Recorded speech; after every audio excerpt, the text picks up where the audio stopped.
చాలా సామాజిక వర్గాలకు ఉన్నాయి. ఇప్పటికీ కూడా ఆంధ్రప్రదేశ్లో కానీ తెలంగాణలో కానీ మా బీసీ వర్గాలకి పేపర్ మీడియా లేవు. కానీ ఇంకో విషయం చెప్పాలేంటంటే ఎలక్ట్రానిక్ మీడియా, పేపర్ మీడియా అంతా కూడా సబ్సిడీలతో రన్ చేసుకుంటున్నారు, కోట్లు సంపాదించుకుంటున్నారు వాళ్ళే. మా బీసీ వర్గాలకి లేవు. మరి ఇప్పుడు నేను ఒక ఎలక్ట్రానిక్ మీడియా ఛానల్ పెట్టాలనుకోండి, ఏది న్యూస్ ఛానల్ పెట్టాలనుకోండి, దానికి కోట్ల డబ్బులు కావాలా? మన దగ్గర డబ్బులు లేవు. ఆ 100 కోట్ల డబ్బులు లేవు మనకి ఎవడ కూడా సపోర్ట్ చేయడు. అర్థమైంది. సోషల్ మీడియానే మనకు గతి. ఏం చేస్తాం మనం?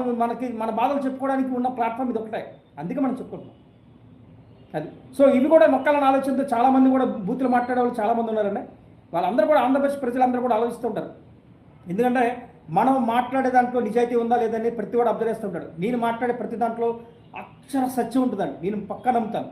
ఏది కూడా ఒక్కటి కూడా క్రాస్ చేయాలి. నేను మాట్లాడే ప్రతి మాటలో ఒక middle class, below middle class ఎవరైతే ఉన్నారో వాళ్ళందరూ కూడా న్యాయం జరగాలని ఉద్దేశంతో మాట్లాడుతూ తప్ప అన్యాయం జరగాలని అన్యాయం జరిగితే అసలు ఊరుకునే పని లేదండి. ఎందుకంటే